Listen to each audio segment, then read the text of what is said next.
Perkenalkan, nama saya Adrian Lesmana dengan NIM 240306025 dari Fakultas Pertanian Program Studi Peternakan Universitas Sumatera Utara.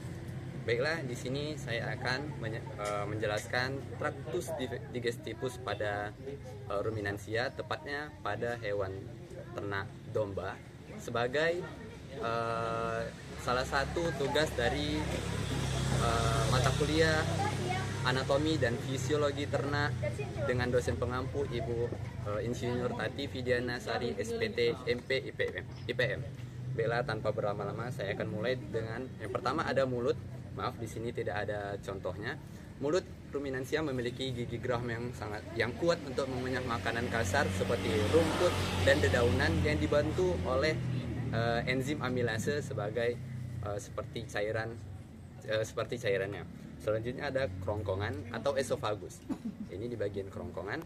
Kerongkongan atau esofagus berfungsi sebagai menyampaikan makanan ke lambung setelah makanan setelah makanan dicerna sebagian. Hewan akan mengeluarkan makanan dari perut ke mulut atau ruminasi untuk dikunyah kembali. Selanjutnya ada lambung. Lambung di ruminansia terdiri dari 4. Yang pertama ada rumen, retikulum, omasum, dan abomasum. Yang pertama ada rumen. Rumen di sini bagian terbesar dari lambung yang berfungsi untuk fermentasi makanan berserat dengan bantuan mikroorganisme yang terdiri dari bakteri, protozoa, dan jamur atau fungi yang ada di dalamnya. Juga makanan yang masuk ke rumen akan difermentasikan menjadi bahan yang lebih mudah dicerna. Selanjutnya ada retikulum. Ini bagian retikulum. Di retikulum adalah organ pencernaan hewan ruminansia yang berbentuk seperti kantong dan terletak di bagian depan tubuh dekat jantung. Retikulum juga berfungsi untuk menangkap benda asing dan juga membantu proses fermentasi yang dibantu oleh bakteri Archaea metanogenik dan protozoa bersilia. Di retikulum juga terjadi proses regurgitasi, yaitu proses memamah biak yang bertujuan untuk mencerna makanan dan mengefektifkan pemecahan mekanik pakan serta memudahkan mikroba mencerna pakan, menstabilkan pH rumen. Selanjutnya ada omasum. Ini bagian omasum. Omasum adalah tempat penyerapan air, mineral, dan beberapa nutrisi dari makanan yang telah terfermentasi. Yang selanjutnya ada abomasum.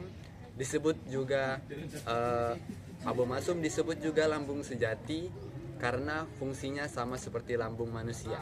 Di abomasum terjadi proses pencernaan secara kimiawi yang memungkinkan sari makanan dicerna dan dapat diserap dengan lebih baik, di mana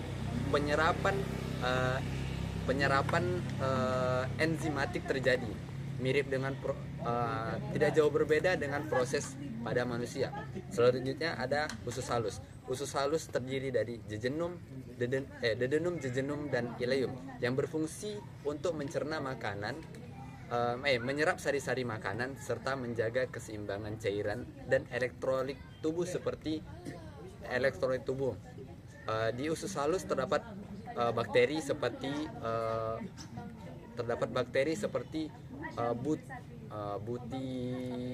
Butyvibrio dan Clostridiales.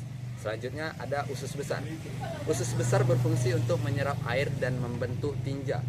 Lanjut ke kolon. Nah, ini bagian kolon. Kolon adalah bagian dari usus besar yang berfungsi menyerap air dan sisa nutrisi dari makanan. Kolon juga berperan dalam pembentukan feses. Yang terakhir ada rektum atau anus. Di sini adalah tempat menyelesaikan proses pembuangan kotoran setelah kolon.